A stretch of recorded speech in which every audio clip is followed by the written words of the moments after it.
হযরত আলী রাদিয়াল্লাহু তাআলা আনহু ঈশার নামাজ আদায় করে যখন তিনি মসজিদে নববীতে থেকে বাড়িতে চলে এসেছেন, এমন সময় দেখতে পান হযরতে ফাতেমা রাদিয়াল্লাহু তাআলা আনহা অত্যন্ত সুসজ্জিত হয়ে তার সামনে উপস্থাপন করেছে। হযরত আলী রাদিয়াল্লাহু তাআলা আনহু অত্যন্ত খুশি হয়ে গেলেন, যারা বলেন সুবহানাল্লাহ সুবহানাল্লাহ। হযরত আলী রাদিয়াল্লাহু তাআলা আনহু ঘরের মধ্যে প্রবেশ করার সঙ্গে সঙ্গে হযরতে ফাতেমা ইস্তেকবাল করলেন, স্বামীকে ওয়েলকাম জানালেন।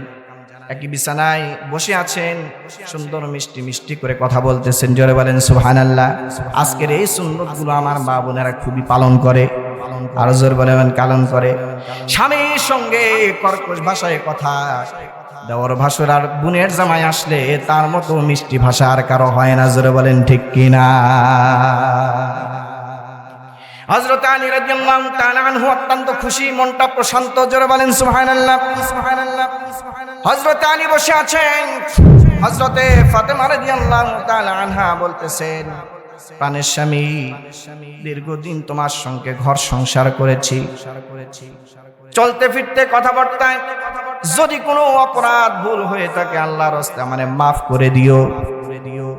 হযরত আলী রাদিয়াল্লাহু তাআলা আনহু কথা শোনার সঙ্গে সঙ্গে তার দিলে ধাক্কা দিয়েছে, জোরে বলেন নাউযুবিল্লাহ নাউযুবিল্লাহ। হযরত আলী ফাতেমাকে লক্ষ্য করে বলতেছেন, ও প্রাণের স্ত্রী ফাতেমা রে, হঠাৎ করে এমন কথা তুমি আমারে কেন বলতেছো? তোমার কথার তো রহস্য আমি বুঝতে পারতেছি না, কথার মতি গতি তো ভালো হচ্ছে না, তুমি কেন আমার কাছে ক্ষমা চাও? বরং উল্টো তোমার কাছে আমি ক্ষমা চাই যে আমি তোমার যোগ্য ছিলাম না, আমি তোমার জীবনে কোনোদিন ভালো মন্দ খেতে দিতে পারি নাই, ভালো মন্দ কাপড় চোপড় পরাইতে পারি নাই, তুমি আমারে ক্ষমা করে দিও, উল্টা আমার কাছে ক্ষমা চেয়ে আমারে অপরাধী করো না। চিল্লায়া বলেন সুবহানাল্লাহ। হযরত আলী ছিলেন এতটা গরীব, হযরত আলীর কাছে যখন বিবাহের পয়গাম রাসূল পাঠিয়েছিলেন, হযরত আলী বিশ্বাসই করতে পারছিলেন না যে রাসূলের মেয়ে দো জাহানের বাদশা, জান্নাতের সর্দারিনী হযরতে ফাতেমাতুজ জোহরা রাদিয়াল্লাহু তাআলা আনহাকে আলীর মতো একজন গরীব ব্যক্তি ছেলের সঙ্গে বিবাহ দিবে। তিনি বিশ্বাসই করতে পারেন না। হযরত আলী বলছেন, ও প্রাণের স্ত্রী ফাতেমা, আসলে তোমার আমি যোগ্য ছিলাম না, তুমি জান্নাতের সর্দারিনী, তোমার আমি যোগ্য ছিলাম না, উল্টা আমার কাছে মাপ চেয়ে আমাকে অপরাধী বানায় না, উল্টা তোমার কাছে আমি মাপ চাই। আমার মুসলমান মা বোনেরা লক্ষ্য করো, হযরত আলী বললেন, ও প্রাণের স্ত্রী রে, হঠাৎ করে আমার কাছে মাপ চাওয়ার কারণটা কি? কি উদ্দেশ্যে তুমি কথা বলতেছো? হযরতে ফাতেমা বলছেন, ও প্রাণের স্বামী, তুমি কি জানো না, তোমার কি স্মরণ নাই? বিশ্বনবী জনাবে মুহাম্মদুর রাসূলুল্লাহ সাল্লাল্লাহু আলাইহি ওয়াসাল্লাম যখন ইন্তেকাল করেন, আমার বাবা যখন ইন্তেকাল মুমূর্ষ অবস্থায় ছিলেন, আমি যখন চোখের পানি ফেলে ফিকরায় ফিকরায় কাঁদতেছিলাম, আমার বাবা আমারে ডেকে বলতেছেন, ও মা, সবাই কান্দে, কারো কান্নায় আমার খারাপ লাগে না, তোমারে তুমি কেঁদো না, তোমার কান্দা আমি রাসূলের সহ্য হয় না। ও মারে, তুমি চোখের পানি ফেলো না, তুমি কেঁদো না, আমি তোমারে কথা দিলাম, আমার ইন্তেকালের পরে সর্বপ্রথম সকল মানুষের মধ্যে তোমার সঙ্গে আমার মোলাকাত হয়ে যাবে। চিল্লায়া বলেন সুবহানাল্লাহ। আমার বাবা জনাবে মুহাম্মদুর রাসূলুল্লাহ সাল্লাল্লাহু আলাইহি ওয়াসাল্লাম একটা সময়সীমা বেঁধে দিয়েছিলেন 6 মাস। আজকের সেই 6 মাস পূর্তি হতে চলেছে। জোরে বলেন নাউযুবিল্লাহ। কথাটা শুনে হযরতে আলী রাদিয়াল্লাহু তাআলা আনহু পায়ের তলা থেকে মাটি খসে যাচ্ছে, মনে হচ্ছে যেন আসমানটা ভেঙে পড়তেছে হযরতে আলীর উপরে। হযরতে আলী চোখের পানি ফেলে ফেলে কাঁদেন, ও ফাতেমা রে, তুমি যদি আমারে ছেড়ে চলে যাও, আমি একা হয়ে যাব। তোমার মতো নেককার স্ত্রী, এত ভালো স্ত্রী পৃথিবীর জমিনে আমি আর কোথায় পাবো? ও ফাতেমা, তুমি যদি আমারে ছেড়ে যাও, আমি একা হয়ে যাব, আমারে ছেড়ে যেও না। আরে কেমন স্ত্রী হলে পরে স্বামী এরকম করে চোখের পানি ফেলে ফেলে কাঁদে? আর তুমি ও মা ও বোন তুমিও মারা যাও, স্বামী খুশি হয়, খাচ্চন্নি বাদ থেকে বের হয়েছে। জোরে বলেন ঠিক হয়েছে, জোরে বলেন ঠিক হয়েছে। আর তারাও নারী ছিল, তারাও স্ত্রী ছিল, তাদের ঘরে টাকা ছিল না, পয়সা ছিল না, খাবার ছিল না, দৌলত ছিল না, কিন্তু মহাব্বত আর ভালোবাসায় ভরা ছিল। জোরে বলেন সুবহানাল্লাহ, জোরে বলেন সুবহানাল্লাহ, জোরে বলেন। হযরত ফাতেমা আলীর ঘরে কতদিন? একদিন না, 2 দিন না, 3 দিন না, 5 দিন, 7 দিন পর্যন্ত ক্ষুধার্ত অবস্থায় থেকেছে, কিন্তু কোনোদিন এই ক্ষুধার্ত অবস্থায় থেকে হযরত আলীকে কষ্ট দেয়। কিন্তু আজকের মা বোনেরা এক বেলা থেকে 2 বেলায় যদি খাবার একটু এদিক সেদিক হয়, জামাইয়ের কি অবস্থা ঠিক রাখে? তোমার ঘরে এসে জীবনে ভালো মন্দ কোনোদিন খাইতে পারি রে। জোরে বলেন ঠিক কিনা? আমার মুসলমান মা বোনেরা লক্ষ্য করো, বিশ্বনবী জনাবে মুহাম্মদুর রাসূলুল্লাহ সাল্লাল্লাহু আলাইহি ওয়াসাল্লাম হযরতে ফাতেমা রাদিয়াল্লাহু তাআলা আনহার বাড়িতে আসছেন। এমন সময় হাসান আর হুসাইন দৌড়ে আসছে, বলছেন নানা জান, একটা দুঃসংবাদ আছে। কি দুঃসংবাদ নানা জান? দুঃসংবাদটা হলো আমার বাবা এবং মায়ের মধ্যে আজকে ঝগড়া হয়েছে। জোরে বলেন নাউজুবিল্লাহ। নবীজি এতটুকু শুনেই হযরত ফাতেমাকে ডাক দিলেন, ফাতেমা কি শুনতেছি? তুমি নাকি আমার জামাই আলীর সঙ্গে ঝগড়া করেছো। তুমি জানো না আমার আলী কোন পর্যায়ে সাহাবী? আমার আলী আসাদুল্লাহিল গালিব। খবরদার খবরদার, আমার আলীর সঙ্গে দুর্ব্যবহার করো না, তারে কষ্ট দিও না। জোরে বলেন সুবহানাল্লাহ। আজকে শ্বশুররা কি এই কথা বলবে? কি বলবে? কে তোরে কষ্ট দিছে আমারে বল, টিনে ছেড়ে ফেলবো। জোরে বলেন ঠিক কিনা? ঠিক কিনা? কিন্তু রাসূলুল্লাহ শ্বশুর ছিলেন কেমন? তার আদর্শ ছিল। হযরতে রুকাইয়া রাদিয়াল্লাহু তাআলা আনহা রাসূলের কাছে দৌড়ে আসছেন, এসে বলছেন, হুজুর ও আব্বা জান, আপনার জামাই ওসমান এমন করে, তেমন করে, এরকম করে, ওরকম করে। নবীজি কঠোর হস্তে কথা বলে দিলেন, কোন স্ত্রী তার স্বামীর বিরুদ্ধে নালিশ করুক, এইটা আমি রাসূলুল্লাহ পছন্দ করি না। চিল্লায়া বলেন সুবহানাল্লাহ। তিনি কেমন আদর্শবান ছিলেন? পিতার আদর্শ, রাসূলের আদর্শ, নবীর আদর্শ, নাতির নানার আদর্শ, শ্বশুরের আদর্শ, সব আদর্শে ভরা ছিল আমার নবীজি। জোরে বলেন সুবহানাল্লাহ। এজন্য আল্লাহ বলেছেন, লাকাদ কানা লাকুম ফি রাসূলিল্লাহি উসওয়াতুন হাসানাহ।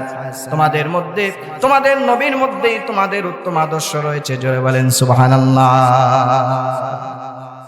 আমার মা বোনেরা, রাসূল করিম সাল্লাল্লাহু আলাইহি ওয়াসাল্লাম যখন হযরত ফাতেমাকে এই কথা বলছেন, ও মা খবরদার আমার আলীকে কষ্ট দিবে না। হযরত ফাতেমা বলছেন, আব্বা জান, বিষয়টা কিন্তু এমন না, আসলে আলীর মধ্যে আমার কোনো ঝগড়া হয় নাই, উল্টা পেঁচ লাগায় আপনার নাতিরা আপনার কাছে অভিযোগ দিয়েছে। কি হয়েছে? বলে এই যে আপনার নাতি দুইটা শুধু কানের কাছে ঘ্যান ঘ্যান করে, মা খাবার দাও, খাবার দাও। আলী বের হচ্ছিল, আপনার জামাই।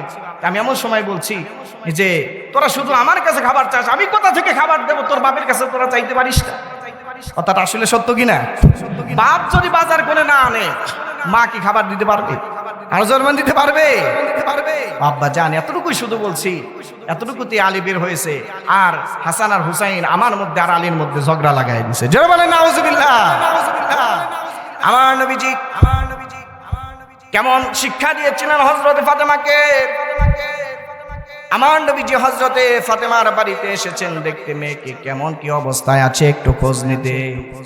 এসে দেখতে পান দরজাটা নক করেছেন, দরজাটা খুলে দেওয়া হলো। নবীজি হযরতে ফাতেমাকে সালাম দিলেন, ফাতেমা সালামের উত্তর নিলেন, কিন্তু মুখে আওয়াজ হলো না। নবীজি কাছে গিয়ে দেখতে পান হযরতে ফাতেমার এত ক্ষুধা লেগেছে, এত ক্ষুধার্ত হয়ে গেছে, সালামের উত্তর দিচ্ছে, কিন্তু সালামের উত্তরের জবাব আসছে না, আওয়াজ আসছে না।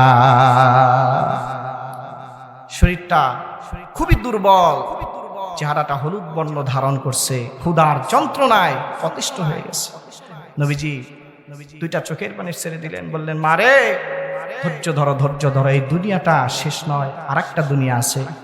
ওই দুনিয়াতে জান্নাতের সকল নারীদের সর্দারিনী বানানো হবে। জয় বলেন সুবহানাল্লাহ। ধৈর্য ধরো, ধৈর্য ধরো। নবীজিকে পারতেন না? এই আমার জামাই কই? তোর কাছে বিয়ে দিছি কি এই জন্য আমার মেয়েকে না খাইয়ে রাখবেন না? জয় বলেন ঠিক কিনা? রাসূল কি তাই করছেন? শ্বশুর হয়ে জামাইকে কি শাসন করছেন? কিছু বলছেন? রাসূল তো জানে আলীর কিছুই নাই, আলীকে গালপের কোনো লাভ নাই, কোনো লাভ নাই। জোরে বলেন নাউজ। আমার মুসলমান দিনদার ভাইরা,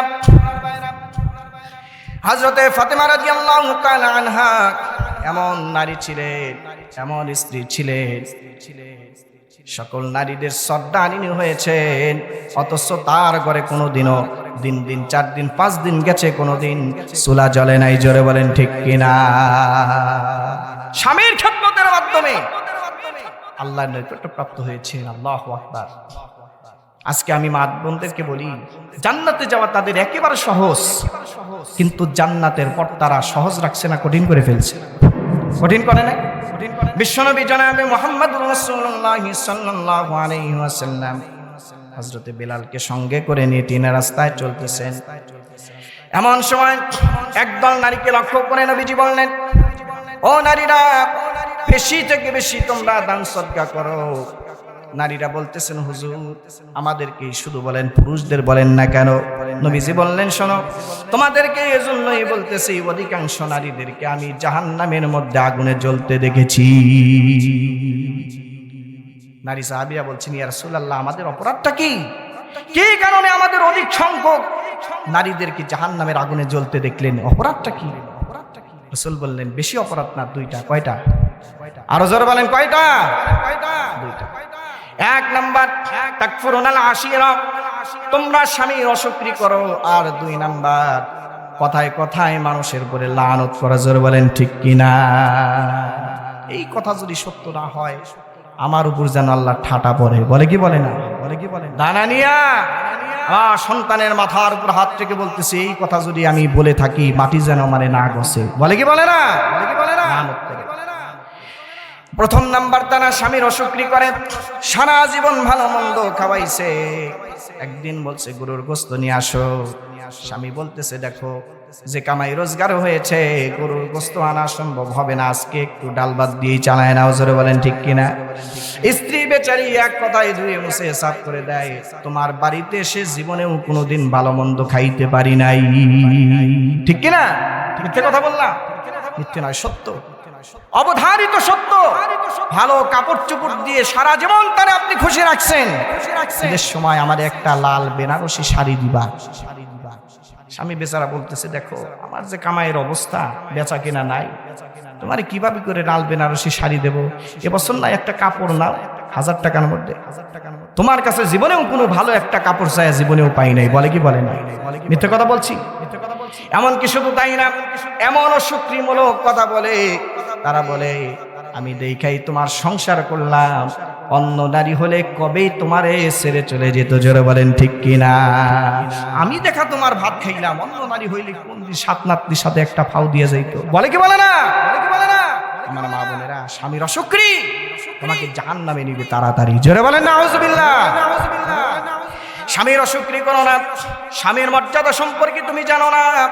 বিশ্বনবী জনাবে মুহাম্মদুর রাসূলুল্লাহ সাল্লাল্লাহু আলাইহি ওয়াসাল্লাম সাহাবীদেরকে সঙ্গে করে নিয়ে মরুভূমির প্রান্তর দিয়ে চলে যাচ্ছেন। এমন সময় একটা উষ্ট্রি এসে রাসূলের কদম মোবারকে সিজদা দিল।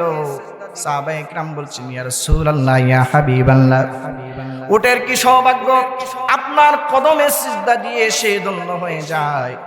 আমাদেরকে অনুমতি দেন নবী গো, আপনার কদমে সিজদা দিয়ে নিজেদেরকে ধন্য করে নেই। নবীজি বললেন, ও সাহাবীরা, আমি যদি এই দুনিয়াতে একজন মানুষকে আর একজন মানুষকে সিজদা দেওয়ার পারমিশন দিতাম, পৃথিবীর সকল নারীদেরকে বলতাম তারা যেন তাদের সকল নারীদেরকে বলতাম তারা যেন তাদের স্বামীর পায়ে সিজদা দেয়। চিল্লা বলেন সুবহানাল্লাহ। যেহেতু একজন মানুষ আর একজন মানুষকে সিজদা দেওয়া হারাম, এই জন্য আমি রাসূলুল্লাহকেও সিজদা দেওয়া হারাম। জোরে বলেন সুবহানাল্লাহ। একটিবার এখান থেকে উপদেশ বানিয়ে নেন, যদি রাসূলুল্লাহকে সিজদা দেওয়া হারাম হয়, কোনকার পীর আর মাজার, কোনকার ক্ষীর দেখার টাইম আছে? আরো জোরে বলেন, টাইম আছে? রাসূলুল্লাহর মতো পৃথিবীর সকল নবীদের সম্রাট, সকল মানুষের সেরা মানুষ, সকল মানুষের শ্রেষ্ঠ মানুষ নবী মুহাম্মদুর রাসূলুল্লাহর মতো মানুষকে সিজদা দেওয়া যদি হারাম হয়, আপনার পীর সাহেব আর আপনার ওই ক্ষীর সাহেব, দয়াল বাবা, খাজা বাবা, ল্যাংটা বাবা কি রাসূলের চাইতে মর্যাদাবান হয়ে গেছে? তাইলে সিজদা দেন কেন? কোথায় পাইছেন এগুলো? ইমান ধ্বংস করার জন্য এই সকল পীররা যেমন বসে আছে আকড়া করে, আর এই সকল মূর্খ ব্যক্তিরাও তাদের কাছে গিয়ে সহযোগিতা করছে। জোরে বলেন ঠিক কিনা? ও আমার মা ও বোনরা, একটিবার লক্ষ্য করো রাসূল কি কথাটা বলেছেন। পৃথিবীর একটা মানুষ যদি আরেকটা মানুষকে সিজদা দেওয়ার পারমিশন দিতেন, তোমাদেরকে তোমাদের স্বামীদের পায়ে সিজদা দেওয়ার কথা বলতে। এর মানে কি? তোমার স্বামীর মর্যাদা অনেক বেশি। চিল্লা বলেন সুবহানাল্লাহ। তোমার স্বামী যদি খুশি হয়ে যায়, রাসূল বলেন কোন স্ত্রী যদি এমন অবস্থায় মারা যায় তার স্বামী তার উপরে খুশি ছিল, রাসূল বলেন ওই নারীটা বেশক আল্লাহর জান্নাতি। চিল্লা বলেন সুবহানাল্লাহ। বিশ্বনবী জনাবে মুহাম্মদুর রাসূলুল্লাহ বলেন, নারী কখনো তোমাদের স্বামীকে অসন্তুষ্ট করো না, নারাজি করো না। রাসূল বলেছেন কোন নারীকে স্বামী যদি ডাকে বিছানায়, মতো অবস্থায় নারীর কোনো অসুবিধা নাই, স্ত্রীর কোনো অসুখ নাই, কোনো রকম সমস্যা নাই। এরপরেও যদি নারী ওই স্বামীর ডাকে সাড়া না দেয়, সারাটা রাত আল্লাহ রাব্বুল আলামিনের ফেরেশতা তার উপরে লানত বর্ষণ করতে থাকে। জোরে বলেন নাউযুবিল্লাহ। ও মা বোন, এমতো অবস্থায় স্বামীর অসন্তুষ্টি নিয়ে যদি তুমি মারা যাও, লিখে রাখো মরতে দেরি, জাহান্নামে যাইতে দেরি হবে। রাসূল বলেছেন কোন নারী যদি চুলায় খাবার রান্না করে, রুটি ভাজতেছে, এমন সময় স্বামী তার প্রয়োজনে ডাক দিয়েছে, রাসূল বলেছেন ও নারীরা শোনো, স্ত্রীরা শোনো, তোমার চুলার উপরের খাবার পুড়ে যাক, রুটি পুড়ে যাক, সব কিছুকে ফেলে রেখে তোমার স্বামীর ডাকে সাড়া দিয়ে দাও। জোরে বলেন সুবহানাল্লাহ। বোঝো স্বামীর অধিকার, বোঝো সম অধিকারের নামে তো খুবই আন্দোলন করো। স্বামীকে আল্লাহ রাব্বুল আলামিন রাসূল করিম সাল্লাল্লাহু আলাইহি ওয়াসাল্লাম কি পরিমাণ মর্যাদা দান করেছেন, সম্মানিত করেছেন, সম্মান তো তুমি বুঝোই না। জোরে বলেন ঠিক কিনা? বিশ্বনবী জনাবে মুহাম্মদুর রাসূলুল্লাহ সাল্লাল্লাহু আলাইহি ওয়াসাল্লাম বলেন কোন নারী যদি 4টা কাজ করতে পারে, জোরে বলেন কয়টা কাজ? ও মা বোনেরা, 1 নাম্বার 5 ওয়াক্ত নামাজ আদায় করবে, 2 নাম্বার রমজানের রোজা রাখবে, 3 নাম্বার স্বামীর ইত্তেবা করবে, অর্থাৎ নিজের লজ্জাস্থানের হেফাজত করবে, আর 4 নাম্বার হলো স্বামীর ইত্তেবা করবে, স্বামীর আনুগত্য করে চলবে। এই 4টা কাজ কোন নারী যদি করতে পারে, রাসূল বলে তাদখুলুনাল জান্নাহ, সে যে দরজা দিয়ে চায় সেই দরজা দিয়ে সে জান্নাতে প্রবেশ করতে পারবে। চিল্লায়া বলেন সুবহানাল্লাহ। বিশ্বনবী জনাবে মুহাম্মদুর রাসূলুল্লাহ সাল্লাল্লাহু আলাইহি ওয়াসাল্লাম কি বলেছেন জানো তুমি? রাসূল বলেন পৃথিবীতে ওই নারী হচ্ছে শ্রেষ্ঠ, সর্বোত্তম নারী, সর্বোত্তম স্ত্রী, যে স্ত্রী স্বামীর ডাক দিলে আমি স্বামীর ডাকে তৎক্ষণাৎ সাড়া দেয়। জোরে বলেন সুবহানাল্লাহ। স্বামীর সামনে যে কেমন ভাবে প্রেজেন্টেশন করে, উপস্থাপন করে, স্ত্রীকে দেখলেই স্বামী খুশি হয়ে যায়। জোরে বলেন সুবহানাল্লাহ। স্বামীর অনুপস্থিতিতে নিজের ইজ্জত আবরু, স্বামীর সকল মাল সম্পদ সবকিছু হেফাজতে রাখে। তার মতো উত্তম স্ত্রী পৃথিবীর জমিনে আর কেউ হতে পারে? কথাকার। ও আমার মা, ও আমার বোনরা, স্বামীকে যদি খুশি করতে পারো, স্বামীর মর্যাদা যদি অক্ষুণ্ণ রাখতে পারো, তোমার স্বামী তোমার জন্য যা দোয়া করবে তৎক্ষণাৎ সেটা তোমার জন্য কবুল হয়ে যাবে। জোরে বলেন ঠিক কিনা? উম্মুল মুমিনিন আম্মা জান উম্মে সালমা রাদিয়াল্লাহু তাআলা আনহার কথা তিনি বলেন, তার বাস্তব প্রমাণ আমি নিজে পেয়েছি। আমি তো এখন রাসূলের স্ত্রী, কিন্তু আগে ছিলাম আবু সালামার স্ত্রী। কার স্ত্রী বলেন? উম্মে সালমা, উম্মুল মুমিনিন উম্মে সালমা রাদিয়াল্লাহু তাআলা আনহা, আমাদের উম্মুল মুমিনিন। তেনার প্রথম স্বামীর নাম কি বলেন? আবু সালামা। তিনি বলেন আমার আবু সালামার সঙ্গে, এই স্বামীর সঙ্গে এত মহব্বত, ভালোবাসা ছিল। তিনি বলেন একদিন আমার স্বামীকে কাছে বসে আমরা গল্প করতেছি, এক পর্যায়ে বলতেছে প্রাণের স্বামী আজকে আসেন একটা ওয়াদা করি আমরা। কি ওয়াদা? আপনি যদি আমার জীবদ্দশায় মারা যান, যতদিন আমি দুনিয়াতে বাঁচবো, আমি ওয়াদা করলাম আর পৃথিবীর কোনো স্বামীকে আমি গ্রহণ করব না। আপনি ওয়াদা করেন আমি যদি মারা যাই পৃথিবীর অন্য কোনো নারীকে আপনি স্ত্রী হিসেবে গ্রহণ করবেন না। মহব্বত আর ভালোবাসা হইলে এইরকম ওয়াদা পরস্পর করে কি করে না? আরো জোর বলেন, করে কি করে না? আমার মা বোনেরা ঠিকই বুঝতেছে, আমার বোনেরা ঠিকই বুঝতেছে ওয়াদা করে কি করে না।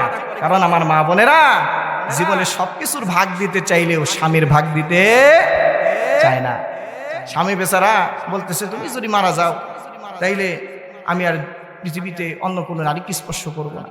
এখন স্ত্রী বেচারি চিন্তা করতেছে ওকে একটা ফাঁদে ফালাই, একটু টেস্ট করি। বলতেছে আচ্ছা সত্যি কি করবা?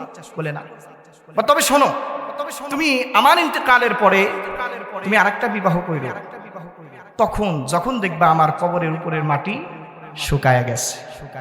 এখন মারা যাওয়ার পূর্বে তার একটা শালা ছিল, তাকে বলছে ভাইজান যাই করো তাই করো, প্রত্যেক দিন আমার কবরে সন্ধ্যাবেলায় গিয়া এক বালতি করে পানি দিস। কি বলছে দেখছেন? স্বামী বেচারা প্রত্যেক দিন কবরস্থানে যায়, কবর শুকাইছে কিনা খোঁজ নাই, দেখে প্রত্যেক দিন ভেজা আছে, এখনো শুকায় নাই।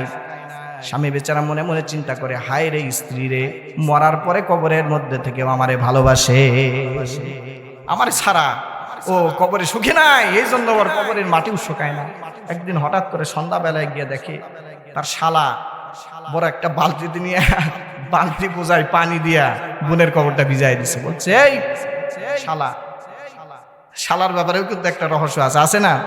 অনেক বোনের জামাইরা শালাদেরকে বলে এই শালা এদিকে আয়, তো ও দৌড়ে গেছে বাবার কাছে, আব্বা আব্বা দুলাভাই আমার শালা বলছে।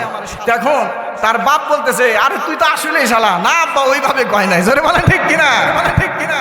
বলতেছে এই শালা এদিকে আয়, তুই প্রত্যেক দিন এইরকম করে পানি ভিজায়া তুই আমারে কষ্ট দিচ্ছিস, তোর বোন মইরা গিয়েও আমার শান্তিতে থাকতে দেয় না, ঠিক কিনা? মা বোনেরা সবকিছুর ভাগ দিতে রাজি, কিন্তু স্বামীর ভাগ দিতে রাজি কোনোভাবেই তারা রাজি নয়। যে কথা বলতেছিলাম, আবু সালামা উম্মে সালামা প্রতিজ্ঞা করছে, আবু সালামা প্রতিজ্ঞা করে। আবু সালামা বলতেছেন প্রাণের স্ত্রী রে, তোমারে আমি আমার জীবন দিয়ে ভালোবাসি, কাজেই তুমি প্রতিজ্ঞা করতে পারো, কিন্তু তোমার জন্য এমন প্রতিজ্ঞা আমি করতে পারি না। তোমারে আমি এমন প্রতিজ্ঞা করতেও দেব না, বরং উল্টা তোমার জন্য আমি দোয়া করব। আমার তোমার জীবদ্দশায় আমি যদি মারা যাই, তাহলে আমি দোয়া করি আমার চাইতে উত্তম স্বামী যেন আল্লাহ রাব্বুল আলামিন তোমার নসিবে রেখে দেয়। চিল্লায় বলেন সুবহানাল্লাহ।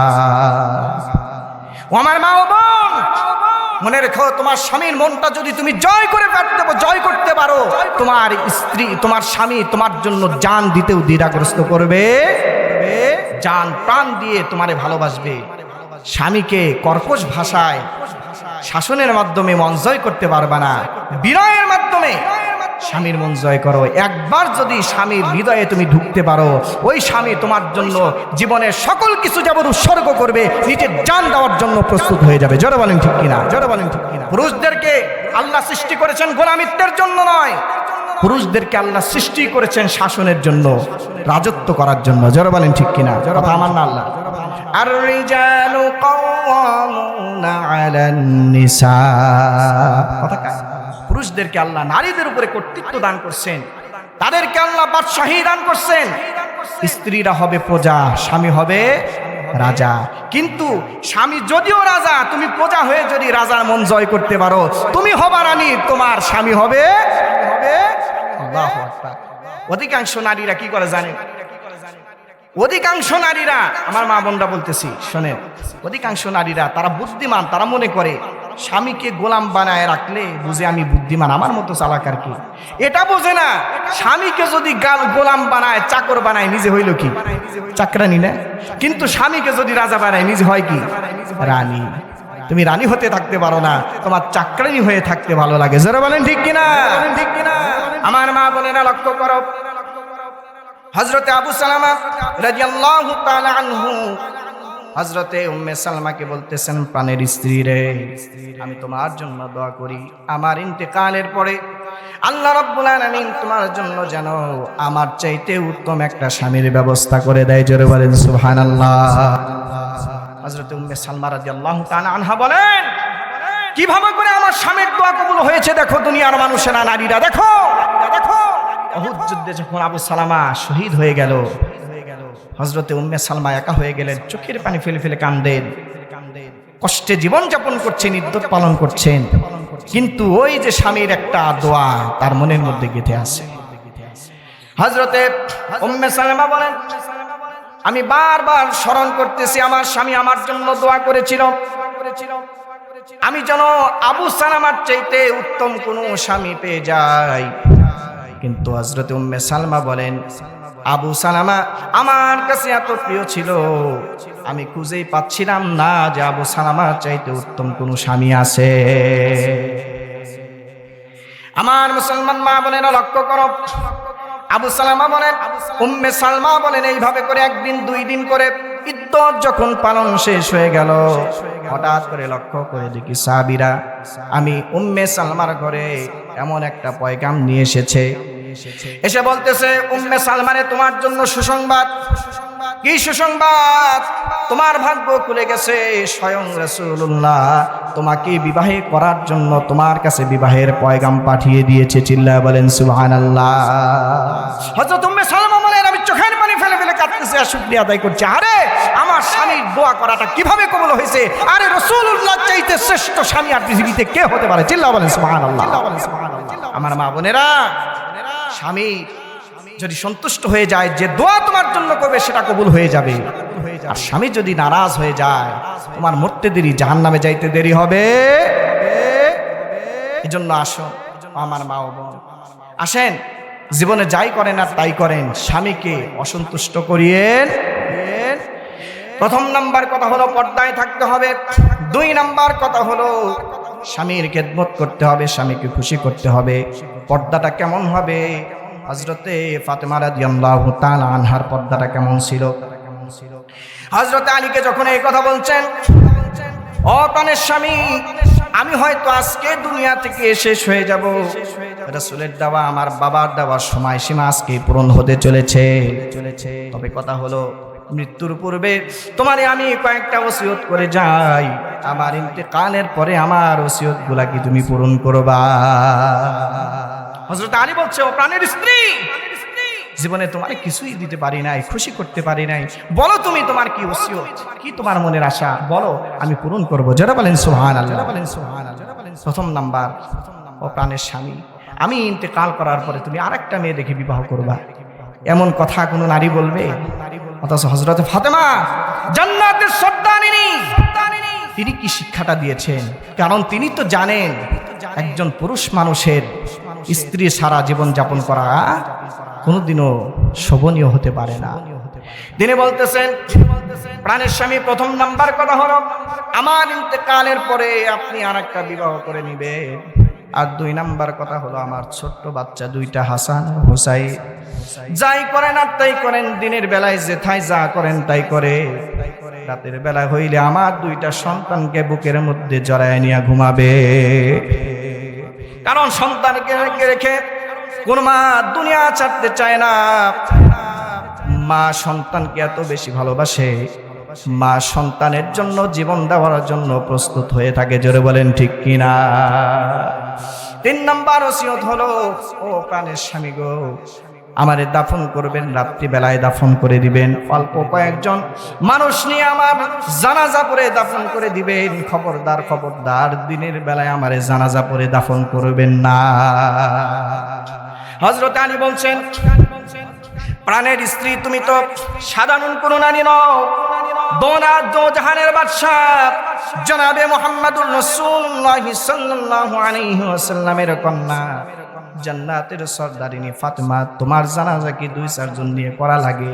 তোমার মৃত্যু সংবাদ যখনই শোনা হবে, মদিনার এমন কোনো মানুষ নাই তোমার জানাজায় উপস্থিত হবে না। হযরত ফাতেমা কি কথাটা বলছিলেন দেখেন। তিনি বলছেন, ও প্রাণের স্বামী, সারা জীবন পর্দা করে গেলাম, আমার কেউ দেখে নাই আমি কেমন, আমার বাবা আমার এই শিক্ষাটা দিয়েছে। ও স্বামী, দিনের বেলায় যদি আমারে দাফন কার্যের জন্য খাটিয়ে রাখেন, তাহলে প্রত্যেকটা সাহাবীরা দেখবে আমি রাসূলের মেয়ে মোটা কতটুকু ছিলাম, কতটুকু লম্বা ছিলাম, আমার গায়ে পায়ে কতটুকু ছিল, এইগুলো যদি দেখে আমার পর্দার ক্ষেপ হয়ে যাবে। ও স্বামী, এই জন্য দিনের বেলায় আমার জানাজা নয়, কয়েকজন মানুষ নিয়ে রাতের বেলায় আপনি জানাজা পড়ে আমারে দাফন করবেন, যাতে করে আমার মৃত্যুর শেষ সময় পর্যন্ত কোনোভাবেই পর্দার বিধান লঙ্ঘন না হয়। চিল্লায়া বলেন সুবহানাল্লাহ। আমার মা ও বোন, ফাতেমার সঙ্গে জান্নাতে যেতে চাও? ফাতেমা যেই জান্নাতের সর্দারিনী হবে, সেই সর্দারিনীর সাথে তুমি থাকতে চাও, তারা যেই জান্নাতে গেছে সেই জান্নাতে যেতে চাও, অথচ ফাতেমাদের মতো তুমি পর্দা করতে পারো না। তাদের সঙ্গে জান্নাতে কোনোভাবেই যাওয়া সম্ভব। পানি আনতেন দুইটা, যেমন করে কোনোদিনে একত্রিত করা সম্ভব নয়। বেপর্দায় থেকে ওই পর্দাশীল নারীদের জান্নাতে যাওয়াও কোনোদিনও সম্ভব নয়। জোরে বলেন ঠিক কিনা? সুতরাং আমার মা বোনদের প্রতি আমার আকুল আবেদন, আমার বোনদের প্রতি আলহামদুলিল্লাহ এই মাদ্রাসা, মহিলা মাদ্রাসা সকলেই দেখতে পাচ্ছেন যে সকলেই বোরকা পরিহিত। সুবহানাল্লাহ বলেন, সুবহানাল্লাহ বলেন। সুন্দর একটা পরিবেশ। আমার মা বোনদেরকে বলবো, মেয়েগুলো যদি হয় মাদ্রাসায় দেন।